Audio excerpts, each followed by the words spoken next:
국가대표 사격선수 지은은 그녀의 단짝 친구 원경이가 불량 학생들과 어울려 노는 걸 싫어하고 있었죠. 저 창배라는 오빠랑 다니지 좀 마. 생각보다 그렇게 나쁜 사람 아니야. 가족들과 함께 외식하러 가는 날, 이제 어린 놈의 새끼들이 저 위험하게 시리. 여보 참아요. 오토바이 때문에 사고가 나고 그 사고로 부모님을 잃게 됩니다. 10년이 지나고 지은은 원경과 함께 섬유 공장에서 일을 하고 있었고 교통사고 이후 언어장애 후유증을 갖고 있었지만 디자이너의 꿈을 이루기 위해 면접을 보게 됩니다. 사고로 말하는 게 힘들다 했죠? 전 다 좋아요. 감사합니다. 원경 씨, 지금 때 잠깐 사무실로 와. 인사부에 정규직으로 추천하기로 했거든. 작업반장은 정규직을 미끼로 원경이에게 추궁거리기 시작하죠. 옆집에 살고 있는 원경이 남자친구 창배와 싸우는 소리가 들리고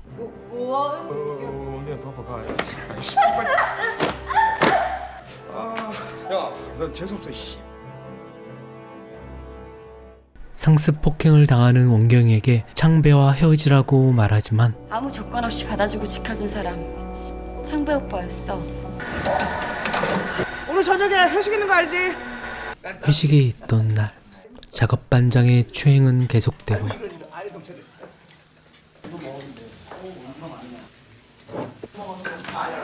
진짜 살은 난처해지게 왜 이래. 나 이번에 어떻게든 정규직 돼야 돼. 이제 갈 거지? 정규직을 원하는 원경이만 회식 자리에 남게 됩니다. 혼자서 집으로 돌아가는 어두운 골목길, 남자 3명에게 처참하게 폭행당하게 됩니다. 벙어리야.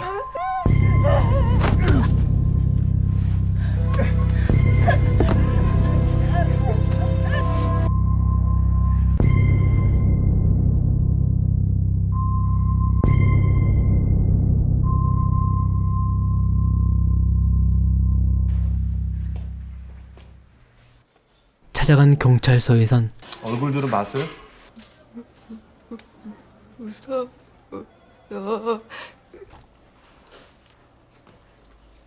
뭐 어쩌라고? 청바지 입으셨네? 벗기기가 이게 쉽지가 않은데. 말은 잘 못해도 소린 지를 수 있잖아. 범인의 증거까지 보여줬지만 박 형사에게 무시당하고 상처만 받고 돌아옵니다. 온몸에 느껴지는 고통을 참고 겨우겨우 집으로 돌아왔는데 집안에 웬 남자가 들어와 있었죠. 민증 놓고 갔길래 돌려주려고. 나 착하지. 다시 한번 범인과 마주치는 끔찍한 상황을 겪게 되고 저항을 하다 그만 남자를 죽이게 되고 의도하지 않은 첫 번째 살인을 하게 됩니다.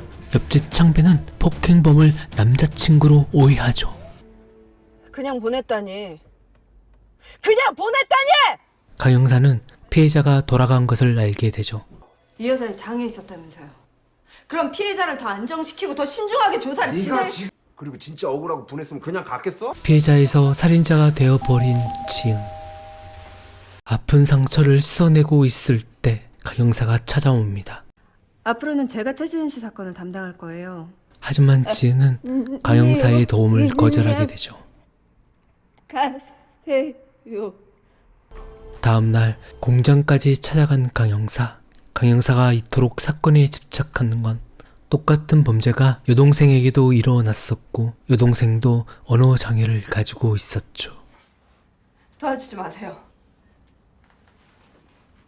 근데 이렇게 아무 일 없었던 듯이 가만히 있으면 그럼 그 나쁜 놈들은 그렇게 해도 되는 줄 알고 또 그럴 거 아니에요.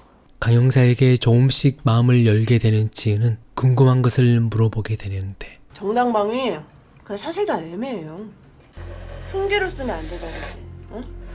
가해자보다 더 심한 폭력은 안 된다든지. 정당방위가 성립될 수 없음을 알게 되고 자수가 아닌 섬뜩한 방법을 선택합니다. 좁은 냉장고에 있던 토막을 버리기 위해 외출하게 되고 집으로 찾아온 박 형사는 없나 봐. 아까 나가던데. 새로운 사실을 듣게 됩니다. 그러면서 뭐 해대든지. 그게 언제였더라? 뻥친 바로 그날이지. 그날 신고가 허위 신고라고 생각한 박 형사는 지은을 쫓기 시작하죠. 씨. 그날 사건 접수하고 귀가한 다음에 누구랑 있었어요? 그냥 허위 신고에 대한 무고죄는 구속의 실형이야. 경우에 따라서 내가 좀 봐줄 수도 있고. 한 500. 협박하던 박 형사가 원하는 건 바로 돈이었죠.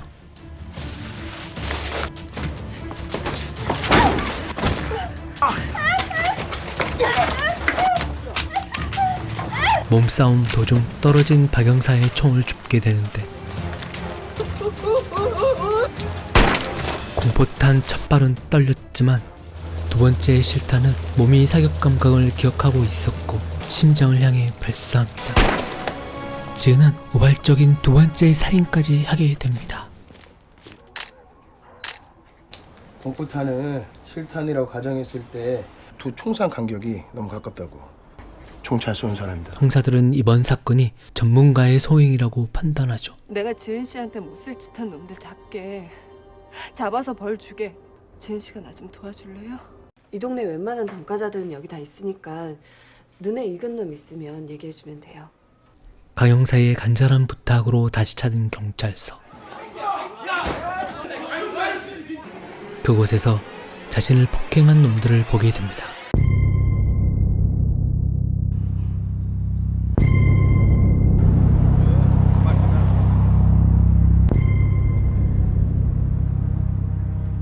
그놈들을 추격하고 은시처를 알게 됩니다. 최지은 씨 사고 기록이 있네요. 타격 국가대표 상비군이었어요. 강 형사의 후배 형사는 지은이의 과거를 알고 그녀를 의심하게 됩니다. 위에서 결제가 났어. 비정규직 직원들 중에 내가 선별해서 2명 정규직으로 올리라고. 술 한 잔 사주실래요?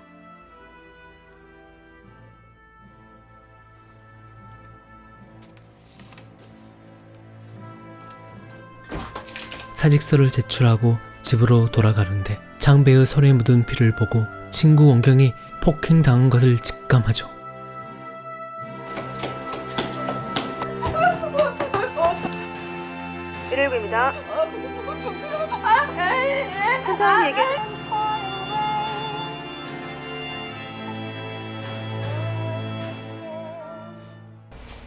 축하합니다. 오늘 아침 임원회의에서 최지은 씨 입사를 결정했습니다.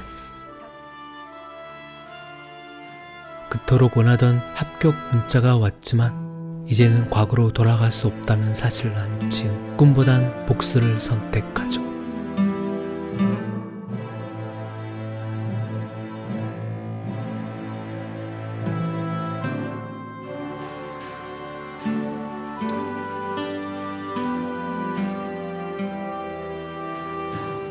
더 이상 원경이 폭행당하지 않도록 주차장으로 창배를 유인한 후 쓰레기를 처단하죠.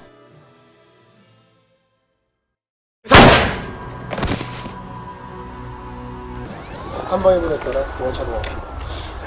여기에 딱 하나. 가족은? 없어요. 고아요. 동거녀가 한 명 있고 병원에 있단 말이야. 원경 씨 직장이 어디예요? 총기 사건 범인을 조사하던 강 형사는 사건이 지은이와 연결된 걸 알게 됩니다. 사격 국대 상비군. 일단 최진 씨 소환해서.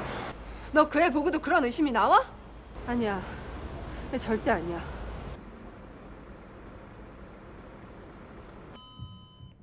두 번째 가해자 녀석을 찾아간 지은은 망설임 없이 중요 부위를 날려버리죠. 형님한테 한 번만 봐달라고. 자신을 기억하지 못한 쓰레기를 처단합니다. 이 새끼 바라기.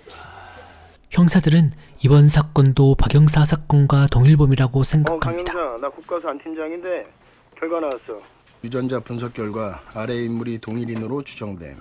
강 형사는 처음 지은이가 가져왔던 머리카락의 DNA 분석 결과가 어제 죽은 녀석과 동일하다는 것을 알게 됩니다. 또 다른 사건을 막기 위해 도착한 지은이의 집. 일기장에 적힌 그날의 진실을 알게 됩니다. 같은 날 다시 찾아온 그 짐승도 복수를 완성하기 위해 작업 반장을 마지막 범인이 있는 놀이방으로 유인하죠. 이 녀석도 지은이를 몰라봤고 한 명만 와. 3명 불렀는데. 내가 지은 씨 얼마나 생각하는지 알지?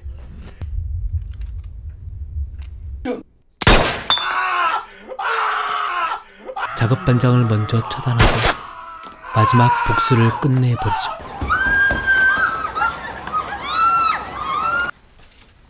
총 내려요.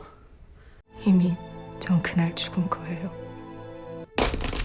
자수하려던 순간 그놈이 쏜 총에 맞아 쓰러집니다.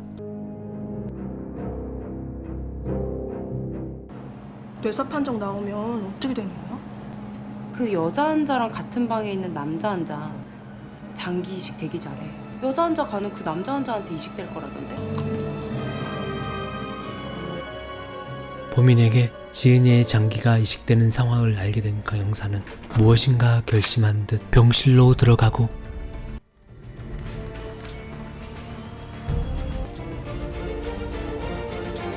범인의 인공호흡기가 아닌 지은이를 선택하죠.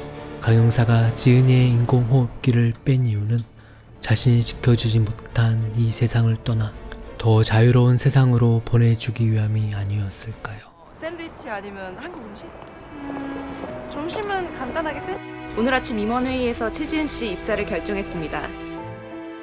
그토록 원하던 게임 디자이너의 꿈을 한 발짝만 더 가면 이룰 수 있었고 평범하게 살고 싶었지만 사건 이후 모든 것이 바뀌어 버리게 되고 피해자와 살인자의 삶을 살게 된 지은. 청바지 입으셨네? 벗기기가 이게 쉽지 허위 신고가 아니냐는 무책임한 경찰관, 폭력적인 남자. 됐다고요. 당신들 안 믿어요. 믿어주지 않는 세상과 맞서 결국 직접 복수를 위해 방아쇠를 당겨야만 했던 슬픈 영화를 소개하면서 다음에 더 좋은 영화로 돌아오겠습니다. 영상이 좋았다면 구독과 좋아요, 알람까지 부탁드립니다.